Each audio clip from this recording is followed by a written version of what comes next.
गुरु अर्जुन साहिब के वक्त दो व्यक्ति, पिता और पुत्र, अच्छे प्रेमी और शब्द के अभ्यासी थे। पिता का नाम सम्मन और पुत्र का नाम मूसन था। वह मजदूरी करके अपना गुजारा करते थे। गुरु भक्ति योग एक स्वतंत्र योग है। सम्मन मूसन ने सेठ के घर चोरी करके सत्संग कार्यक्रम के लिए आवश्यक धन इकट्ठा करने का फैसला किया। साथ ही ये प्रण भी लिया कि बाद में मेहनत मजदूरी करके सेठ की एक एक पाई लौटा देंगे। ये बात सुनकर सम्मन और मूसन को भी शौक हुआ कि हम भी प्रसाद करेंगे और उन्होंने सोचा कि खर्च को पूरा करने के लिए अधिक मजदूरी कर लेंगे।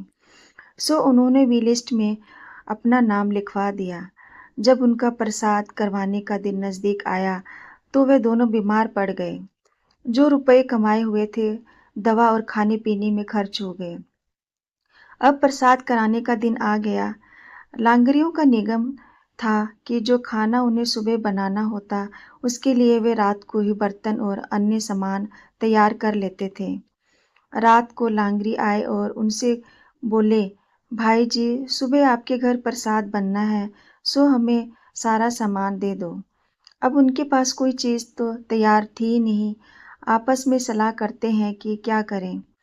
आखिर सलाह हुई कि किसी भी तरह इस ज़रूरत को पूरा किया जाए, बाद में इतना रुपया कमा कर वापस कर देंगे।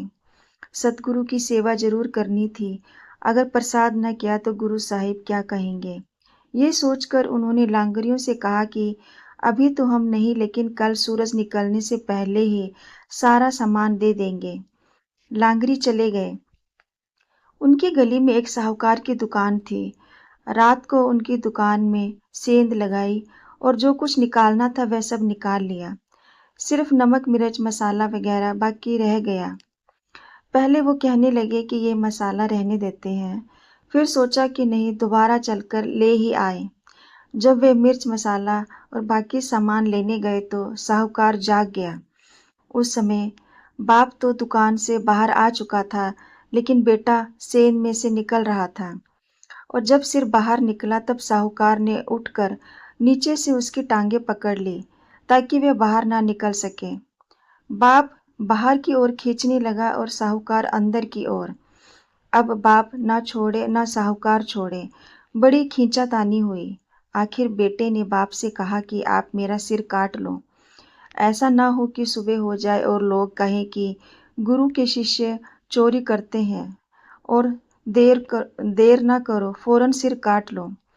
सिर से ही पहचान होती है, अगर सिर ना हुआ तो लाश किस तरह पहचानी जाएगी। अब बाप अपने ही बेटे का सिर किस तरह काटे। उसने कहा, मैं सिर नहीं काट सकता। पुत्र ने कहा, पिताजी गुरु जी के लिए मेरा सिर काट लो, क्योंकि मैं नहीं चाहता कि गुरु की बदनामी हो। इस तरह बदनामी भी होगी और सतगुरु की सेवा भी हो जाएगी।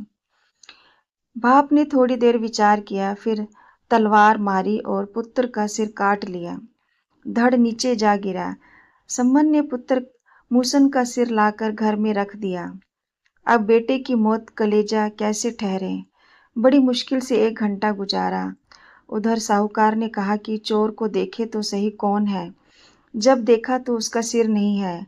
उसको फिक्र हो गई और मन में सोचता है कि अगर इसको ठिकाने ना लगाया तो सुबह पुलिस मेरे दरवाजे पर खड़ी होगी और मैं पकड़ा जाऊंगा।